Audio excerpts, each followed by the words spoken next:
Hello everyone and welcome back to another problem of the day, and today's problem is titled Triangle and Square. In this problem you are given the description is as follows. Geek has a ticket to the Geek Summer Carnival and the ticket has a positive integer b written on it.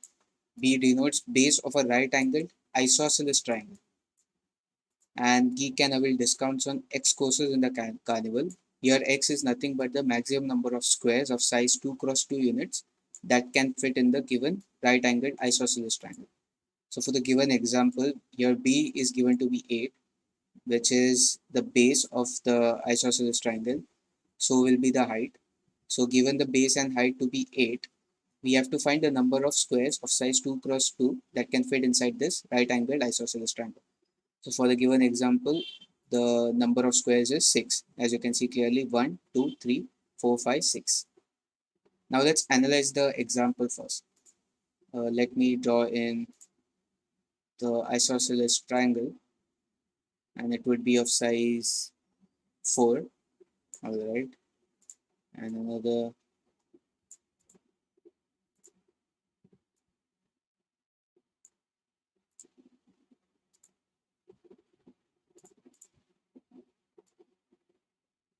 Okay, now this is my isosceles triangle.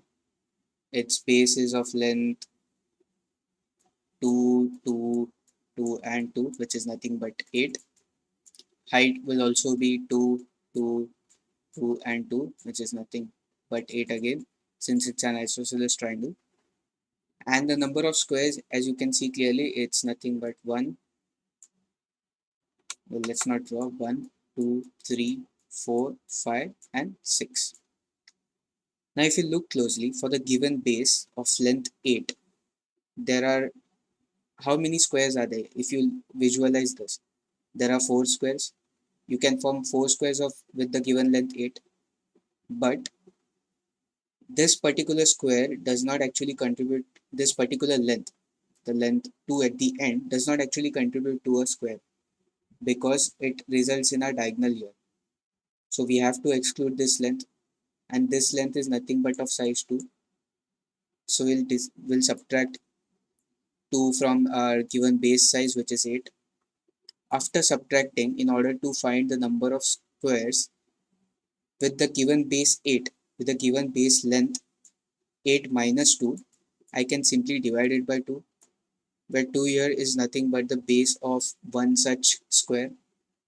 So after subtracting, I'll get 6 by 2, which is nothing but 3.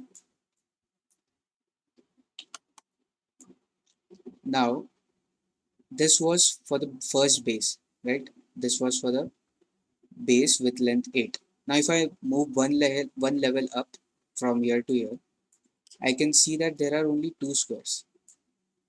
Or I can say the length here has decreased by 2 units, and this this end part does not contribute to a square. So what is the effective length here?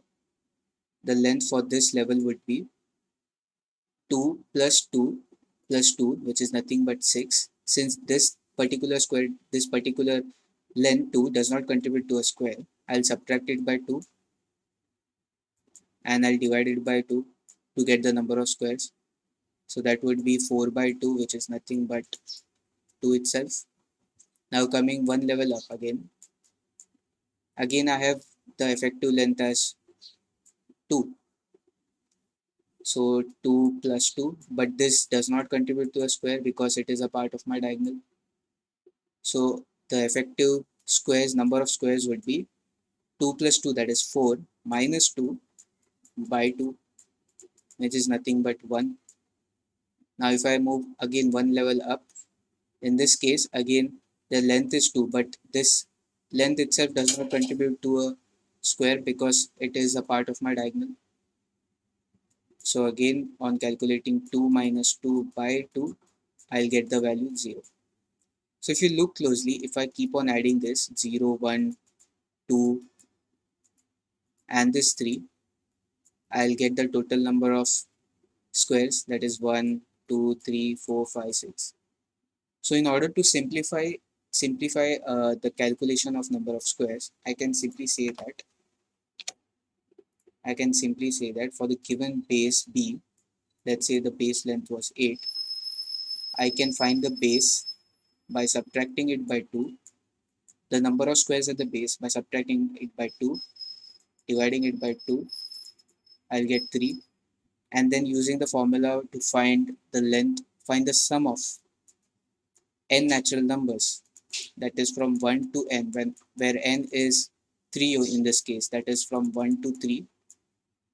I can use this formula, which is nothing but n into n plus 1 by 2, and using this I'll be able to find the total number of squares. So it would be 3 into 3 plus 1 by 4 by 2, which is nothing but 12 by 2, which is equal to 6. Now in this way we'll be able to solve our problem. Now let's take in another example to help understand how it will work. So for length, let's say 9 in this case. Now if I construct a triangle of length 9, it would be starting from here. We'll have 4 whole squares. Again, starting from here, I'll have 4 whole squares and a half square. And let's now construct the diagonal. Alright. Now again, for the first level, let's write in the lengths here, 2, 2, 2, 2 and 1, 2, 2, 2, 2 and 1. Alright, so this is the effective length 8, sorry, well not 8, 9 and 9 again. Now here again, if I take in these squares, if I exclude this single square here,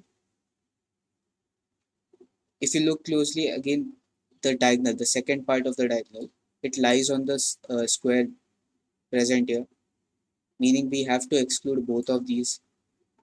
So if I simply use the same logic that we used for the base with even length, let's say I have the length over here 9 and 9 minus 2. If I remove the effective length 2 over here and divide it by 2, what will I get? I'll get 9 minus 2 as 7, 7 by 2, 3.5. But if I take it in the integer format, then I'll get 3, which gives me the effective number of squares at V level 1. So using this approach, we need not handle cases where B is odd, and that would be handled automatically, and we'll get our results accordingly using the sum of n natural numbers formula. So let's jump right onto the code. So first of all, we'll have to get the base length, get the effective base length and calculate the number of squares for the first level.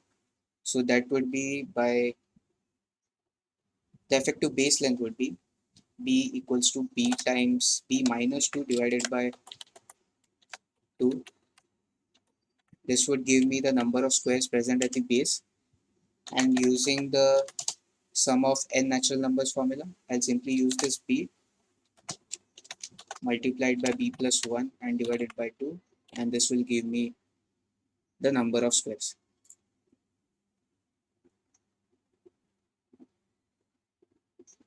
Alright.